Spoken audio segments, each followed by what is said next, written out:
கர்த்தருடைய மகிமையை நம்ம கண்ணாடியிலே காண்கிறது போல கண்டு ஆவியாயிருக்கிற கர்த்தராலே அந்த சாயலாகத்தானே மகிமையின் மேல் மகிமையடைந்து மறுரூபமாக்கப்படுகிறோம். அப்ப மறுரூபமாக்குகிற மகிமை சொல்லுங்க. இன்னைக்கு மறுரூபமாக்குற மகிமை குறித்து இந்த வருஷம் முழுவதும் மகிமை குறித்து தான் தியானிக்க போகிறோம்.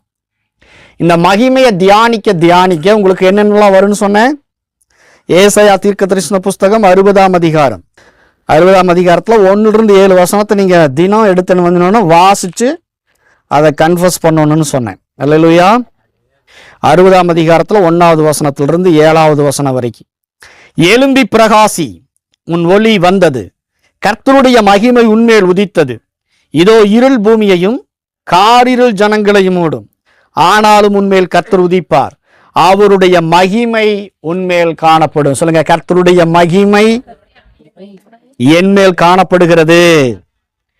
உன் வெளிச்சத்தினத்துக்கு ஜாதிகளும் உதிக்கிற உன் ஒளியினிடத்துக்கு ராஜாக்களும் நடந்து வருவார்கள்.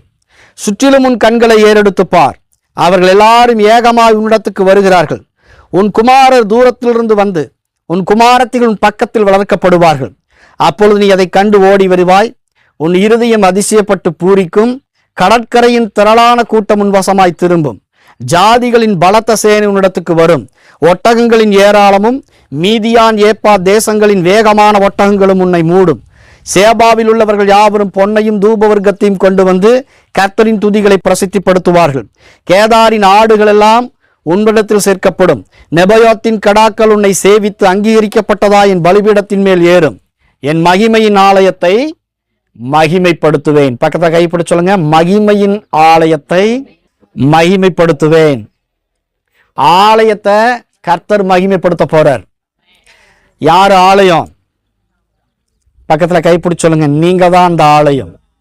1 கொரிந்தியர் 3:16-17 சொல்லுது, நீங்கள் தான் அந்த ஆலயம். அந்த ஆலயத்துல கர்த்தருடைய மகிமை இருக்குது. சொல்லுங்க, பக்கத்துல கைப்பிடி சொல்லுங்க, நீங்க தான் தேவனுடைய ஆலயம். தேவன் உங்களுக்குள் வாசம் பண்ணுகிறார். அந்த ஆலயத்தை மகிமைப்படுத்துறார். யார மகிமைப்படுத்துறாரு? கர்த்தர் உங்களை மகிமைப்படுத்த விரும்புறார். கர்த்தர் உங்களை மகிமைப்படுத்த விரும்புறார்.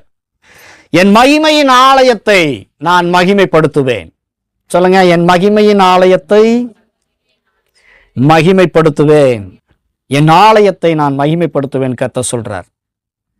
நாம தான் தேவனுடைய ஆலயம். இந்த தேவனுடைய ஆலயத்துல யார் இருக்கணும் அப்படின்னா, எசேக்கியேல் தீர்க்கதரிசன புஸ்தகம் சொல்லுது பாருங்க, எப்ப கர்த்தருடைய மகிமை வெளிப்படும் ஆலயத்திலிருந்து. எசேக்கியேல் தீர்க்கதரிசன புஸ்தகம் 44ஆம் அதிகாரம் 1-4 வசனங்களை நாம் வாசிக்க வேண்டும். எசேக்கியேல் தீர்க்கதரிசன புஸ்தகம் 44ஆம் அதிகாரம் 1-4 வசனத்தை வாசிங்க. ஆலயத்திலிருந்து கர்த்தருடைய மகிமை எப்படி வெளிப்படும் அப்படிங்கிறத அங்க சொல்லப்பட்டிருக்கு. பின்பு அவர் என்னை கிழக்குக்கு எதிரே பரிசுத்த ஸ்தலத்துக்கு புறவாசல் வழியே திரும்ப பண்ணினார். அது பூட்டப்பட்டிருந்தது. கர்த்தருடைய ஆலயம் என்றது பூட்டப்பட்டிருந்தது. அப்பொழுது கர்த்தர் என்னை நோக்கி, இந்த வாசல் திறக்கப்படாமல் பூட்டப்பட்டிருக்கும், ஒருவரும் இதற்குள் பிரவேசிப்பதில்லை. இஸ்ரவேலின் தேவனாகிய கர்த்தர் இதற்குள் பிரவேசித்தார், ஆகையால் இது பூட்டப்பட்டிருக்க வேண்டும். இது அதிபதிக்கே உரியது. அதிபதி கர்த்தருடைய சந்நிதியில் போஜனம் பண்ணும்படி இதில் உட்காருவான். அவன் வாசல் மண்டபத்தின் வழியாய் பிரவேசித்து மறுபடியும் அதன் வழியாய் புறப்படுவான் என்றார். பின்பு அவர் என்னை வடக்கு வாசல் வழியாய் ஆலயத்தின் முகப்பிலே அழைத்து கொண்டு போனார். இதோ கர்த்தருடைய ஆலயம் கர்த்தருடைய மகிமையால் நிறைந்ததை நான் கண்டு முகங்குப்புற விழுந்தேன். அல்லேலூயா. கர்த்தருடைய ஆலயம் யாருக்குரியது? கர்த்தருக்கே உரியது. சொல்லுங்க, நான் கர்த்தருடைய ஆலயம், நான் கர்த்தருக்கே உரியவன். வசனம் சொல்லுது, இது அதிபதிக்கே உரியது. அதிபதிக்கே உரியது. இது பிசாசுக்குரியது அல்ல. தலைமையில கையை வைங்க. நான் கர்த்தருடைய ஆலயம், என் அதிபதி இயேசு கிறிஸ்து. இந்த ஆலயம் கர்த்தருக்கே உரியது. இது திறக்கப்படாமல் பூட்டப்பட்டே இருக்கும். யாருக்கு திறக்கப்படாது? பிசாசுக்கு திறக்கப்படாது. கர்த்தருக்கே அது திறக்கப்பட்டிருக்க ஆலயமா இருக்குது. அனாதி கதவுகளே உங்கள் வாசல்களை உயர்த்துங்கள், மகிமையின் ராஜா உட்பிரவேசிப்பார். யார் அந்த மகிமையின் ராஜா? அவர் சேனைகளின் கர்த்தர், அவர் யுத்தத்தில் பராக்கிரம் உள்ள கர்த்தர், அவர் உட்பிரவேசித்திருக்கிறார். இது அதிபதிக்கே உரியது. சும்மா எலும்பி நின்னு வைராக்கியமா சொல்லுங்க ஒவ்வொரு நாளும், இந்த ஆலயம் என் அதிபதியா இருக்கிற கிறிஸ்துவுக்கே உரியது. பிசாசுக்கு இங்க இடம் இல்லை, நோய்க்கு அங்க இடம் இல்லை, கர்த்தருடைய மகிமைக்கு மாத்திரம்தான் அங்க இடம் இருக்கிறது. அல்லேலூயா.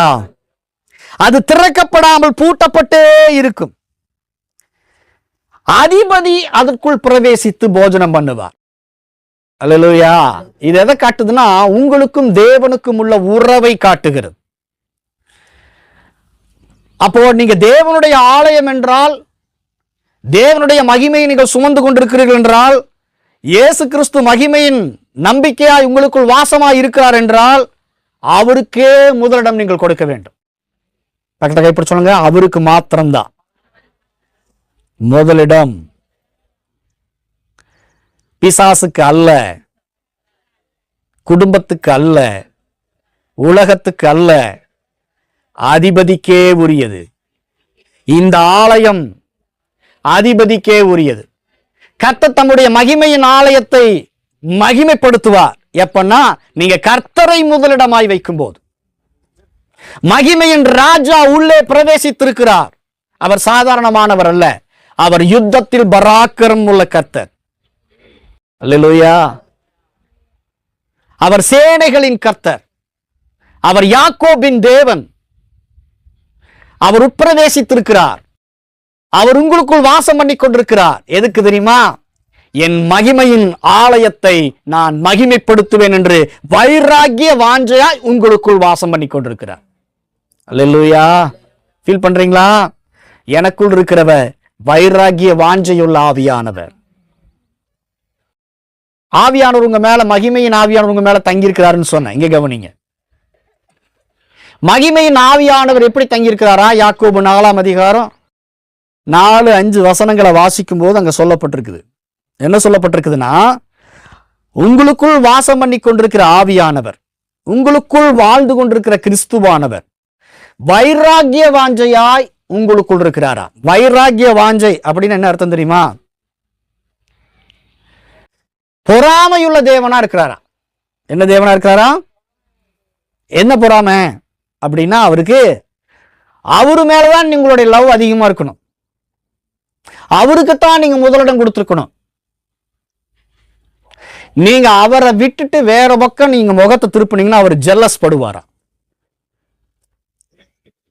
பொறாமப்படுவாரா? ஜெல்லஸ் படுவார். ஜெல்லஸ்னா எனக்கே உரியவர், நீ எனக்கே உரியவர், என்னை தவிர நீ யாரையும் பார்க்க கூடாது, உன் நேசம் முழுவதும் என் மேலதான் இருக்கணும்.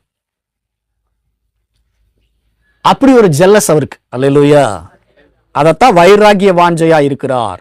உலக சிநேகம் தேவனுக்கு விரோதமான பகைன்னு சொல்றார் யாக்கோபு. அப்ப உலகத்து மேல நம்முடைய நேசம் போயிடக்கூடாது, உன்னதர் மேல நம்முடைய நேசம் இருக்கணும். உங்களுடைய இருதயம் ஒவ்வொரு நாளும் சொல்லணும், இது அதிபதிக்கே உரியது. சொல்லுங்க, இது அதிபதிக்கே உரியது, அதிபதிக்கே உரியது. அப்போ மகிமையின் ஆலயம் எப்பொழுது மகிமைப்படுத்தப்படும்? ஆண்டவர் சொல்றார் ஆகாய் தீர்க்கதரிசன புஸ்தகம் 2ஆம் அதிகாரத்துல, முந்தின ஆலயத்தின் மகிமையை பார்க்கணும், பிந்தின ஆலயத்தின் மகிமை பெரிதா இருக்கும் சொன்னார். அல்லேலூயா. வாசிங்க ஆகாய் தீர்க்கதரிசன புஸ்தகம் 2ஆம் அதிகாரம் 5வது வசனத்திலிருந்து நான் வாசிக்கிறேன், கேளுங்க. நீங்கள் எகிப்திலிருந்து புறப்படுகிற போது நான் உங்களோட உடன்படிக்கை பண்ணின வார்த்தையின்படியே என் ஆவியானவர் உங்கள் நடுவில் நிலை கொண்டிருப்பார், பயப்படாதீங்கள்.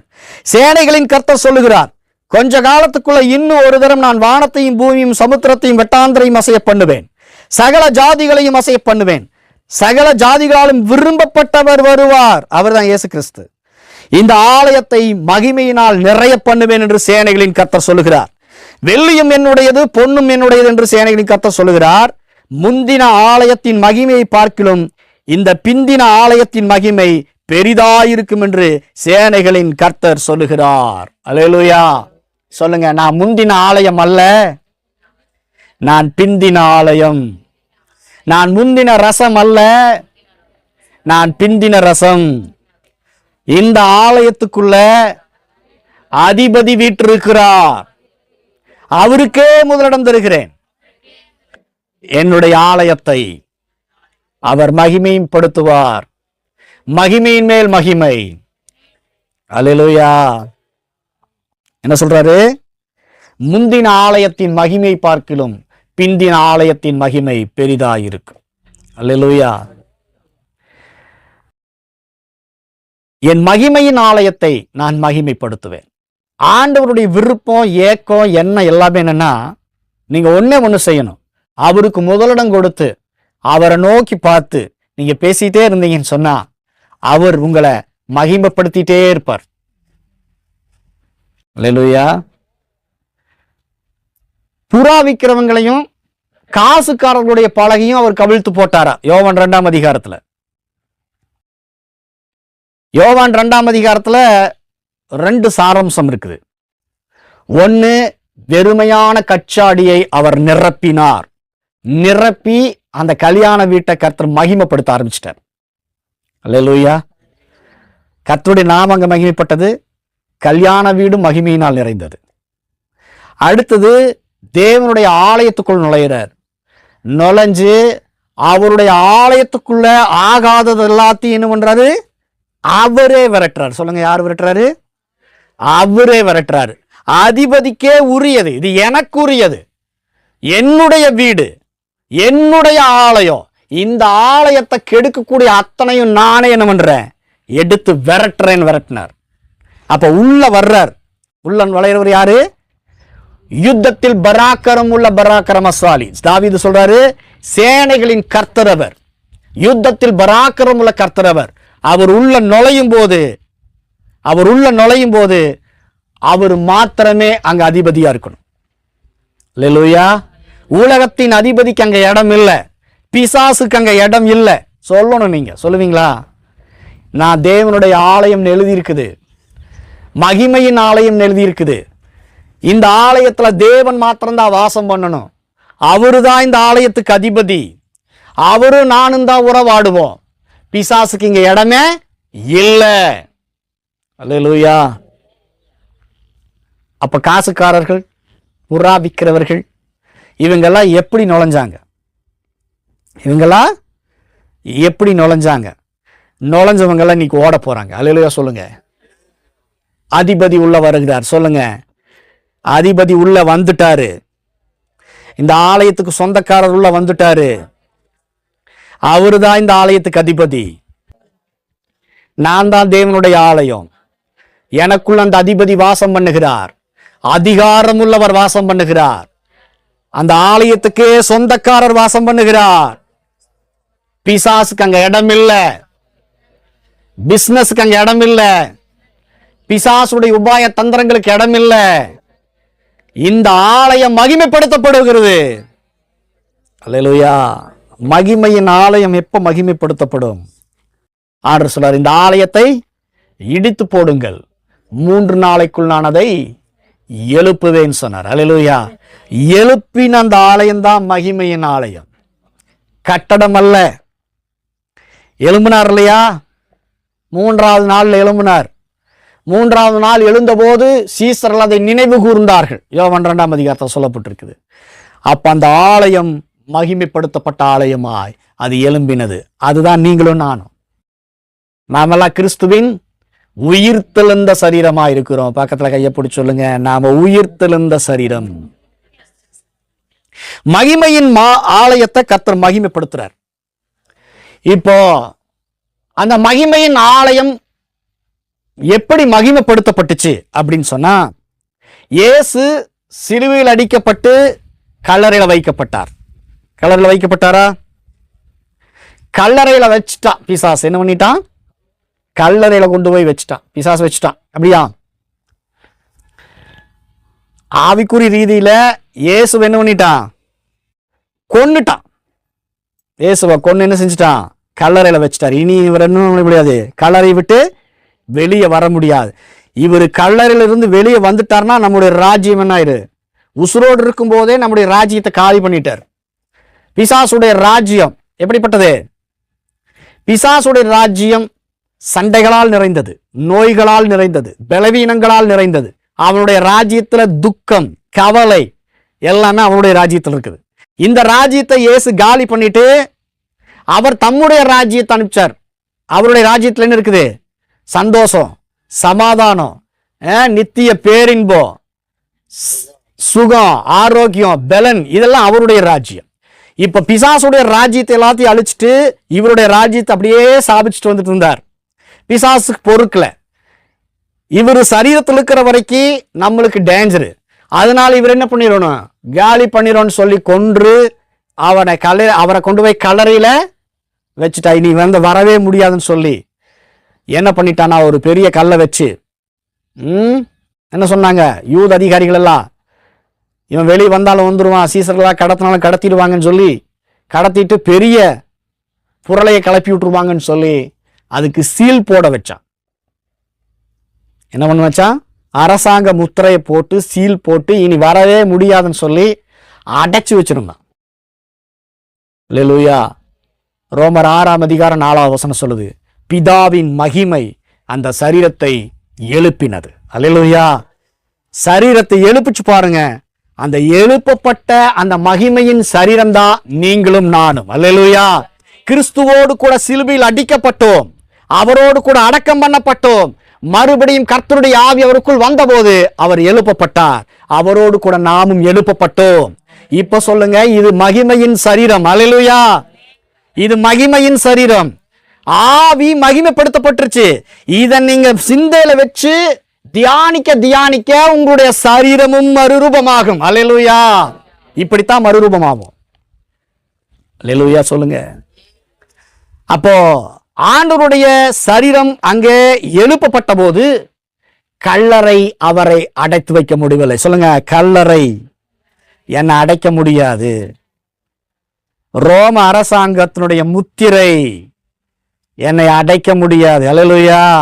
ஏன்னா நான் கர்த்தருடைய சரீரமாயிருக்கிறேன், நான் கர்த்தருடைய ஆலயமாயிருக்கிறேன். ஏசு சொன்னார் இல்லையா தம்முடைய சரீரத்தை குறித்து? ஆலயம் சொன்னாரு. அதை வேற யாரையும் சொல்லல, உங்களையும் என்னையும் பார்த்தான் சொன்னார். அல்லேலூயா. உங்களை எந்த கல்லறையும் அடைக்க முடியாது, உங்களை எந்த பிசாசும் அடைத்து வைக்க முடியாது, உங்களுக்குள் எந்த பிசாசும் நுழைய முடியாது. அல்லேலூயா. அல்லேலூயா சொல்லுங்க. பிசாசை பார்த்து நீங்க பயப்படக்கூடாது, பிசாசு தான் உங்களை பார்த்து பயப்படும். இங்க இருக்கிறீங்களா? இங்க இருக்கிறீங்களா? இருக்கிறேன்னு சொல்றவங்க ஆமென் சொல்லுங்க. இங்கதான் இருக்கிறீங்க. அல்லேலூயா. அப்போ கர்த்தருடைய மகிமையின் சரீரமாயிருக்கிற அந்த ஆலயம் பரிசுத்த ஆவியானவரால் எழுப்பப்பட்டது. நீங்க மறுபடியும் எழுப்பப்பட்டீர்கள். எபேசியர் 2:7 சொல்லுது, நீங்கள் கிறிஸ்துவோடு கூட எழுப்பப்பட்டுட்டீங்க. நீங்க அந்த கல்லறையிலிருந்து வெளியே வந்துட்டீங்க. அந்த பிசாசு அடைச்சு வச்சிருந்த அந்த கல்லறைங்கிற நோயிலிருந்து, கல்லறைங்கிற பேயிலிருந்து, கல்லறைங்கிற அந்த எலும்பு கூட்டிலிருந்து நீங்க என்ன பண்ணிட்டீங்க? எழும்பிட்டீங்க. அடைச்சு வைக்க பார்த்தா உள்ளுக்குள்ளேயே உங்களை ஆவியானவர் உங்களை உசுரோடு கூட எழுப்பி அந்த ரோம அரசாங்கம் வைத்திருந்த அந்த முத்திரையை உடைச்சு கர்த்தருடைய சரீரமா இருக்கிற அவருடைய சபை, அவருடைய ஆலயம் வெளியே வந்து விட்டது. இப்ப சொல்லுங்க, கல்லறை அடைச்சு வைக்க முடியாது, பிசாசு அடைச்சு வைக்க முடியாது, எந்த அரசாங்கமும் தேவனுடைய சபையை அடைத்து வைக்க முடியாது. அல்லேலூயா. பெரிய திட்டம் நடந்துட்டு இருக்குது, சபையை அடைச்சு வச்சிரோன்னு, சீல் போட்டு பூட்டி வச்சிரோன்னு, இவங்க நீ எழும்பவே கூடாது அப்படின்னு. ஆனா அப்படி இல்லை. கர்த்தருடைய மகிமையின் ஆலயத்தை கர்த்தர் மகிமைப்படுத்துவார். இந்த சத்தியம் உங்களுக்குள்ள புரிஞ்சிச்சுன்னு சொன்னா உங்களை யாரும் அடைச்சு வைக்க முடியாது. கல்லறை அடைச்சு வைக்க முடியாது, அரசாங்கம் அடைச்சு வைக்க முடியாது. கிறிஸ்துவின் சரீரத்தை அரசாங்கம் அடைச்சு வச்சு பார்த்துச்சு, ரோம் அரசாங்கம் அடைச்சு வைக்க முடியல. அவர் உயிரோடு கூட எழும்பினார். அத்தனைக்கு காரணம் மகிமையின் ஆவியானவர் அவரை எழுப்பினார். ரோமர் 8:11 சொல்லுது பாருங்க, கிறிஸ்துவை மரித்தோரிலிருந்து எழுப்பினவருடைய ஆவி உங்களுக்குள் வாசம் பண்ணுகிறபடியால் சாவுக்கு ஏதுவான உங்கள் சரீரத்தை அவர் உயிரோடு கூட எழுப்புவார். எந்த அரசாங்கமும் உங்களை தடுத்து நிறுத்த முடியாது. அல்லேலூயா சொல்லுங்க. இப்ப எல்லா சீசர்களும் என்ன பண்ணிட்டாங்க? ஒளிஞ்சு ஒரு பூட்டின அறைக்குள்ள அப்படியே ஒளிஞ்சு கிடந்தாங்க. அரசாங்கத்துக்கு பயந்து, தங்களுடைய இனஜன பந்துக்களுக்கு பயந்து ஒரு பூட்டின அறைக்குள்ள அவர்கள் என்ன பண்ணிட்டாங்கன்னா மறைஞ்சிருந்தாங்க. நம்மளையும் கண்டுபிடிச்சு என்ன பண்ணிடுவாங்க? இயேசுவை போல நம்மளையும் சிறையில் அடைச்சிருவாங்க அல்லது சிலுவையில அரைஞ்சிருவாங்கன்னு பயந்து இருந்தாங்க பாருங்க. இயேசு உயிரோடு கூட எழுப்பப்பட்டார். எழுப்பப்பட்டு பூட்டின அறைக்குள், சொல்லுங்க, பூட்டின அறைக்குள் அவருடைய மகிமையின் சரீரம் உட்பிரவேசித்தது. அல்லேலூயா. மகிமையின் சரீரங்கிறது யாரு? தேவனுடைய சபை. உங்களுக்கு விரோதமா எந்த கதவு பூட்டப்பட்டிருந்தாலும் நீங்க உட்பிரவேசித்து விடுவீர்கள். உட்பிரவேசித்து இயேசு என்ன சொன்னாரு? உங்களுக்கு சமாதானம் அப்படின்னு சொன்னாரு. சமாதானத்தை, அந்த நற்காரியங்களை சுவிசேஷமாய் அறிவிக்கிற வாசல் எங்க பூட்டப்பட்டிருந்தாலும், யாருக்கு பூட்டப்பட்டிருந்தாலும் நமக்கு பூட்டப்பட்டிருக்காது. ஏன்னா நாம் மகிமையின் சரீரமாய், மகிமையின் ஆலயமாய் இருக்கிறோம். அல்லேலூயா. இந்த சத்தியம் தான் பூட்டின அறைக்குள் உங்களை கொண்டு போகும். இது தெரியலன்னா கல்லறைக்குள்ளே இருக்க வேண்டியதுதான். அல்லேலூயா சொல்லுவோம். அப்போ மகிமைப்படுத்தப்பட்ட அந்த ஆலயம், மகிமைப்படுத்தப்பட்ட அந்த சரீரத்தை பிசாசு தொட முடியாது. பிசாசு அடைத்து வைக்க முடியாது. ரோம் அரசாங்கம் அடைச்சு வைக்க முடியாது. பூட்டப்பட்டிருக்கிற எந்த டோருக்குள்ளையும், சுவிசேஷம் நிறைய பூட்டப்பட போகுது நம்ம தேசத்துல, அந்த அறைகளுக்குள்ள சென்று சமாதானத்தை சுவிசேஷமாய் பிரசங்கிப்பார்கள். அவர்கள் தேவனால் மகிமைப்படுத்தப்பட்ட ஆலயமாய் இருப்பார்கள். அல்லேலூயா. அதுக்கு தான் கர்த்தர் உங்களை ஆயத்தப்படுத்திட்டு இருக்கிறார். இந்த மகிமையின் ஆலயம் எப்ப மகிமைப்படுத்தப்படும் அப்படின்னா சொல்றாரு பாருங்க, அதிபதிக்கே உரிய இந்த ஆலயத்துல அதிபதியோடு கூட நீங்க பேசிட்டு இருந்தீங்கன்னா, அதிபதி கூறிய அந்த அத்தாரிட்டி, அந்த அதிபதி கூறிய மகிமை உங்களை அப்படியே பற்றி பிடிக்கும். நீங்க எழும்பும் போது உங்களுக்கு வாசல் திறக்கப்படும். அல்லேலூயா. அப்ப கிறிஸ்துவோடு கூட நீங்க சம்பாஷணை பண்ணணும். இனி சொல்லக்கூடாது, பிசாசு என்ன பண்றான், என்னை பிடிச்சிட்டான், பிசாசு உள்ள வந்துட்டான். பிசாசுக்குரியது அல்லது, இது அதிபதிக்கே உரியது. எதிர்த்து நில்லுங்க. அல்லேலூயா. அநேகர் நீங்க என்ன பண்ணிருக்கிறீங்க, உங்க வாயின் வார்த்தைகளால கதவை திறந்து விட்டுருக்கிறீங்க. அது பூட்டப்பட்டிருக்க வேண்டும். அல்லேலூயா. அதிபதிக்கே உரிய ஆலயம் பூட்டப்பட்டிருக்கிறது. அதிபதி தான் உள்ள பிரவேசிக்கணும். உங்க டோர் ஓபன் ஆச்சுன்னா அது அதிபதிக்காகத்தான் இருக்கணும், பிசாசுக்காக இருக்கக்கூடாது. அல்லேலூயா. அதனாலதான் நான் என்ன சொல்றேன், அதிகமா அந்நிய பாஷைகளை பேசுங்கன்னு சொல்றேன். அந்நிய பாஷைகளை பேசுகிறவன் அவன் தேவனோடு கூட பேசுகிறான், பிசாசோடு அல்ல, தேவனோடு கூட பேசுகிறான். நீங்கள் தேவனோடு கூட பேச பேச தேவன் உட்பிரவேசிப்பார். தேவன் உங்களோடு கூட போஜனம் பண்ணுவார். அந்த அதிபதிக்குரிய அத்தாரிட்டி, மகிமை, குளோரி, பவர் எல்லாமே உங்களுக்குள்ள அப்படியே சங்கமம் ஆயிரும். அல்லேலூயா சொல்லுங்க. இனி வாயை திறந்து நீங்க பிசாசை பத்தி, அவன் என்ன பண்ணிட்டானுங்களே, கெடுத்துட்டான், இவன் வந்துட்டான், அப்படி வந்துட்டான், இப்படி வந்துட்டான் சொல்லவே கூடாது. நீங்க சொல்லி சொல்லிதான் உள்ள வரவேற்றிருக்கிறீங்க. அல்லேலூயா. என்ன சொல்லணும், இந்த ஆலயம் தேவனுக்குரியது, அதிபதி உள்ள வாசம் பண்ணிட்டு இருக்கிறாரு, அவருக்குத்தான் இந்த ஆலயம் உரியது அப்படின்னு சொல்லி எழும்பி நின்று என்ன பண்ணணும், அந்நிய பாஷைகளை பேசணும், கர்த்தருடைய வார்த்தையை பேசணும். நீங்க இப்படி பேசும்போது கர்த்தருடைய மகிமை உங்களிலிருந்து வெளிப்பட ஆரம்பிக்கும். அல்லேலூயா. முந்தின ஆலயத்தின் மகிமை பார்க்கிலும் பிந்தின ஆலயத்தின் மகிமை பெரிதா இருக்கும். எழுந்து நிற்போம். ஜோமனும் ஷாட்டாக பௌரகாந்தனர பௌரதந்தடரபா ரெப்லெக் தினமி ஷேலெக்டரோக்கடர பௌஷே துனாம் தடரபா. அதிபதிக்கே உரிய இந்த ஆலயம், அதிபதிக்கே உரிய கர்த்தருடைய சரீரம். நான் கர்த்தருடைய சரீரமாயிருக்கிறேன். சொல்லுங்க, எல்லாரும் சொல்லுங்க. நான் கர்த்தருடைய சரீரமாயிருக்கிறேன், நான் கர்த்தருடைய ஆலயமாயிருக்கிறேன், நான் அவருக்கே உரியவன். இந்த ஆலயம் அதிபதிக்கே உரியது, அதிபதிக்கே உரியது. நல்ல சத்தமா சொல்லணும். அல்லேலூயா. மாம்ச பலவீனமெல்லாம் ஓடுட்டு இயேசுவின் நாமத்துல. இதவே நீங்க சொல்லி சொல்லி அந்நிய பாஷையில பேசணும். இதை சொல்லணும், அந்நிய பாஷையில பேசணும். இதை சொல்லணும், அந்நிய பாஷையில பேசணும். நான் கர்த்தருடைய ஆலயம், நான் கர்த்தருடைய ஆலயம், நான் கர்த்தருடைய அதிபதி எனக்குள்ள வாசம் பண்றார். எனக்கும் அவருக்குள்ள உறவு, ஒரு மணவாளனுக்கும் மணவாட்டிக்கும் உள்ள உறவு. நான் அவருக்குள் இருக்கிறேன், அவர் எனக்குள் இருக்கிறாரு. இந்த ஆலயம் அவருக்கே உரியதான், பிசாசுக்கு இல்லையா, இது அவருக்கே உரியதான், இது அவர் விலை கொடுத்து வாங்கிட்டாரா, ரத்தம் சிந்தி கரையம் பண்ணிட்டாரா, இது அவருக்கே சொந்தமானது. இந்த ஆலயத்துல பிசாசுக்கு இடமில்லை, இந்த ஆலயத்துல எந்த ஒரு பில்லி சூனியங்களுக்கோ செய்வினைகளுக்கோ இடமில்லை, இந்த ஆலயத்துல எந்த நோய்க்கு இடமில்லை, எந்த பிரஷருக்கு இடமில்லை, எந்த சுகருக்கு இடமில்லை. இயேசுவுக்கே அந்த இடம், அதிபதிக்கே உரியது அந்த இடம். அவரும் நானும் பேச போறோம், அவரும் நானும் பேச பேச பேச பேச அவருக்குள் இருக்கிற மகிமை எனக்குள்ள அப்படியே ஸ்ப்ரெட் ஆகும். கர்த்தருடைய வஸ்திரத்தின் தொங்கலால் அந்த ஆலயம் நிறைந்தது. அவர் தம்முடைய வஸ்திரத்தை உங்க மேல போட்டு அப்படியே அணைச்சுக்குவாரு. போவாஸ் எப்படி ரூத்து மேல போர்வையை போட்டு அணைச்சிட்டானோ, அதே மாதிரி கிறிஸ்துவானவர் உங்க மேல அந்த மகிமைங்கிற வஸ்திரத்தை போட்டு அப்படியே உங்களை அணைச்சுக்குவாரு. அது அவருக்கே உரியதுன்னு கர்த்தர் சொல்றார். நீ எனக்கே உரியவள் என்று கர்த்தர் சொல்லுகிறார். பிசாசுக்கோ மற்ற எந்த விதமான காரியங்களுக்கோ நீ உரியவள் அல்ல, நீ எனக்கே உரியவள். வாயின் வார்த்தைகளை மாத்துங்க தயவு செய்து. உங்க வாயின் வார்த்தைகளை மாத்துறதுக்காகத்தான் ஆண்டவர் உங்க வாயை பிடிச்சாரு. பரிசுத்த ஆவியானவருக்கு தயவு செய்து இடம் கொடுங்க. இன்னும் 3 மாதத்துக்குள்ள நாம் இதை சரியா செஞ்சுட்டு இருந்தோம்னா ஏசாயா 60 சொல்லப்பட்ட வாக்குத்தத்த வசனங்கள் எல்லாம் நம்முடைய வாழ்க்கையில் அப்படியே நிறைவேற ஆரம்பிச்சிடும். சேபாவின் ஒட்டகங்கள் நம்ம இடத்துல சேர்க்கப்படும். அநேகர் நம் மூலமா தேவனுடைய மகிமையை ருசிப்பாங்க, கர்த்தருடைய வெளிச்சத்தை ருசிப்பாங்க.